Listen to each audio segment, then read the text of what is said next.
Adam, thank you for speaking to Central Coast newspapers. Exciting news, like really out of the blue, that these rare soft corals are growing on our HMS Adelaide. What do you think of that?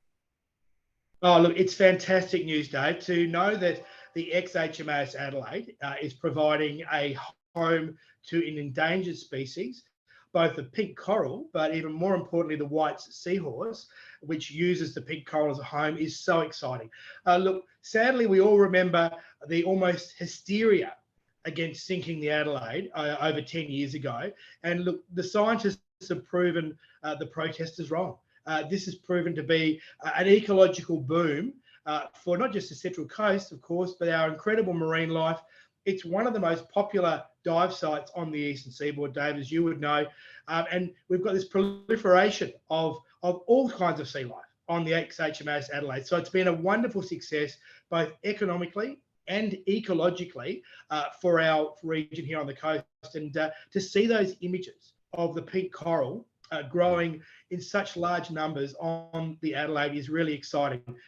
I was lucky enough to be informed of this a little while ago by the team from Newcastle University, who highlighted that they were very excited. The Boffins were very excited because they had not seen the pink coral anywhere south of Port Stephens. So to have it now growing on the Adelaide and providing a safe haven for the white seahorse is a win-win. And look, it's really exciting.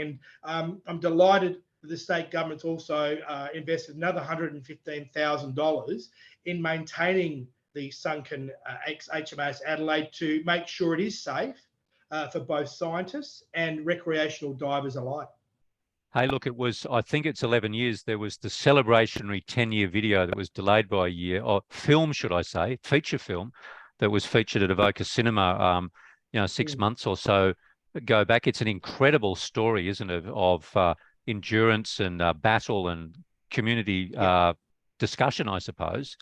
It must be good to now know that pretty much everybody can see that it was a good idea to start off with.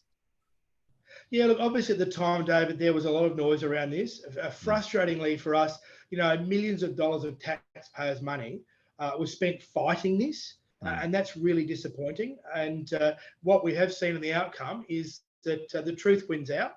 And, the science behind what was done was absolutely correct.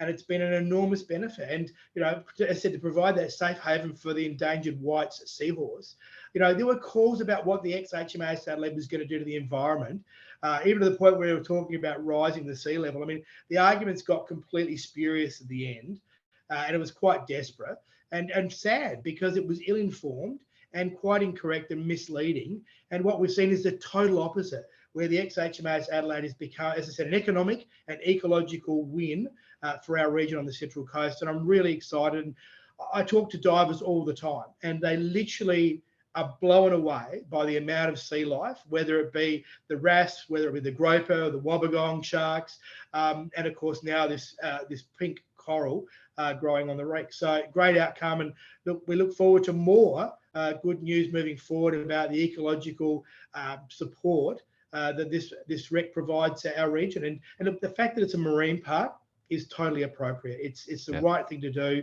It means it can be enjoyed by all, both two-legged humans and our fin friends who have called it their home. Hey, I know that there's a bit of battle of it. Some people who obviously come from outside the area get out on the Adelaide and start hunting sharks and so on. I know that some of the fraternity say that that's happening. Is there an ongoing monitoring of the of the reef or of the reserve? Yeah, look, absolutely. Look, the department monitor it very closely. It's an incredibly marine sensitive area. And again, if the public have got any concerns or a witness to illegal fishing off the ex-HMAS Adelaide, please do not hesitate to report it immediately because that sort of behaviour is not tolerated. The wreck has been a success for a reason, and all of us, as you said, all of the locals on the coast know it's a marine reserve, and there's signs up.